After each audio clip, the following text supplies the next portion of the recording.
Káàbọ̀ sí Mashola Gist TV. Ṣé àlàáfíà ní ẹwà gbogbo lè ń kọ́ gist tèmi tí a gbọ́ o. Wọ́n ní àwọn elders láti Ìgbìrà wọ́n ní wọ́n wá sí palace Kabiyesi, wọ́n wá rí Kabiyesi lórí ọ̀rọ̀ àǹtí wa wọ́n ní kí Kabiyesi kan fìyè dénú kan jẹ́ kí àǹtí wa kan gbé inú wípé kí wọ́n padà sínú palace nítorí pé wọ́n ti bá wọn sọ̀rọ̀ wípé wọ́n á fi lè live pẹ̀lú gbogbo àwọn èèyàn tó wà nínú palace, àwọn olórí tó kù, especially Queen Naomi, pé kò ní sí ìjà, kò ní sí wàhálà mọ́. Ẹ̀yin èèyàn lè nǹkan tá a gbọ́ allegedly nìyẹn tó ní àwọn elders láti Ìgbìrà yìí tó wá bá Kabiyesi fún. Wọ́n ní Kabiyesi sọ fún wọn pé láti ọjọ́ tí ọmọ wọn ìyẹn àǹtí wa tó ti ń ṣe gbogbo ìwà tó ń ṣe nínú pálàsì àwọn, ipe ṣé wọ́n fẹ́ ní àwọn ò gbọ́ ni, ipe ṣé wọ́n fẹ́ ní àwọn ò mọ gbogbo nǹkan tó ń ṣẹlẹ̀ tí ọmọ wọn ń ṣe ni. Wọ́n ní àwọn ò lè sọ pé àwọn ò gbọ́, wọ́n ní ṣùgbọ́n àwọn ò mọ ipe ó máa lágbára tó bá ipe torí àǹtí wa ó sọ wípé tí òun bá ti ń wọ inú pálàsì ara máa ń yún òun.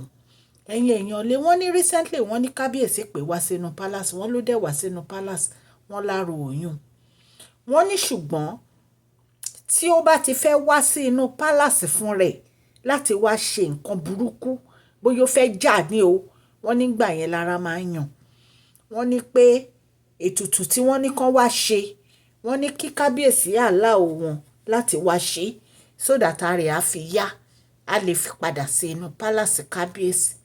Wọ́n ní Kabiyesi sọ fún àwọn elders yìí pé àwọn ti ralé fún àwọn olórí, àwọn dẹ̀ ti sọ ibi tí wọ́n máa gbé fún wọn. Èèyàn kan kò lè yàn lé àwọn lọ́wọ́, àwọn ni àwọn fẹ́ wọn, àwọn ni ọkọ wọn, àwọn ò sọ wípé àwọn ò fẹ́ wọn mọ́. Ipe so ibi tí àwọn bá ní kí ìyàwó àwọn gbé, ibẹ̀ ni wọ́n máa gbé. Wọ́n ní nǹkan tí Kabiyesi sọ fún àwọn elder tó ń wá láti Ìgbìrà yìí nìyẹn.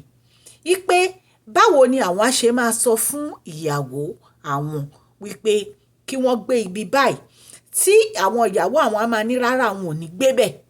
Ipe kò sí nǹkan tó máa ṣẹlẹ̀, ibi tí àwọn ní kán lọ gbé tó bá sì fẹ́ jẹ́ ìyàwó àwọn o, ibi tí àwọn bá ní kán gbé ibẹ̀ náà máa gbé, àfi tó bá jẹ́ pé wọn ò fẹ́ jẹ́ ìyàwó àwọn ọmọ lóko. Ẹ̀yin èèyàn lé, ẹ jẹ́ kí n kí ẹ̀yin olólùfẹ́ mi. Mashola Gist TV àtúndé, Mashola Gist TV àtúndé bí a ṣe ń dé, a kí ọmọdé, a kí àgbà, ẹ káàbọ̀ sí Mashola Gist TV. Mashola dé o, àtúndé, àgbétútù dé, àmú gist alálùbáríkà wá fún yín lórí public gist, lórí royal gist, lórí celebrate gist. Mashola túndé o, àtúndé, Mashola Gist TV àtúndé. Ẹ̀yin ará lé, wọ́n ní bí a ṣe gbọ́ allegedly o, wọ́n ní nǹkan tí àwọn elders yìí bá wá ò ní pé wọ́n fẹ́ kí àǹtí wa kí wọ́n padà sí inú palace. Wọ́n ní ṣùgbọ́n wọ́n ní rárá o, kò sí nǹkan tó jọ bẹ́ẹ̀ o, wípé Kabiyesi ní ibi tí àwọn ní kí wọ́n lọ gbé, ibẹ̀ ni wọ́n máa gbé, wípé kò sí olórí kankan tó máa wá sí inú palace láti wá gbé nítorí pé àwọn ti ra ilé fún wọn, wípé ibi táwọn nìkan lọ gbé yẹn gangan nìkan lọ gbé. So wọ́n ní Kabiyesi, wọ́n sọ wípé gbogbo wọn pátá kan lọ sí ilé tí àwọn rà fún wọn, àwọn ti ra ilé fún wọn, ibẹ̀ náà máa gbé, wípé kò sí ààyè fún olórí kankan láti lóun fẹ́ gbé inú palace, wípé ṣe bí wọ́n ṣe ń perform gbogbo function wọn, wọ́n ní gbogbo ibi tó bá ń lọ ara òun náà, wọ́n ló ń lọ gbogbo function, ó perform gbogbo function tó ní kán lọ ṣe, wípé ṣùgbọ́n ìgbà tí kábíyèsí bá ní kó wá sínú palace gan tó bá wá ara ò níyàn ipe ṣùgbọ́n kó wá sínú palace kó wá máa fa wàhálà kó lóun fẹ́ wá sínú palace fún rẹ̀ wọ́n nígbà yẹn ara rúnrún ò ní jẹ́ kán gbádùn o. wọ́n ní àwọn elders dẹ̀ ní kí kábíyèsí gbà wọ́n láàyè láti wá ṣe ritual. wọ́n ní kábíyèsí ní rárá àwọn kọ́ làwọn ní kán lọ sí ibi tí wọ́n ti lọ gba nǹkan burúkú páwọn ò rán wọn níṣẹ́ ibi wípé so kò sí pé èèyàn kankan wá ń ṣe ritual nínú palace àwọn.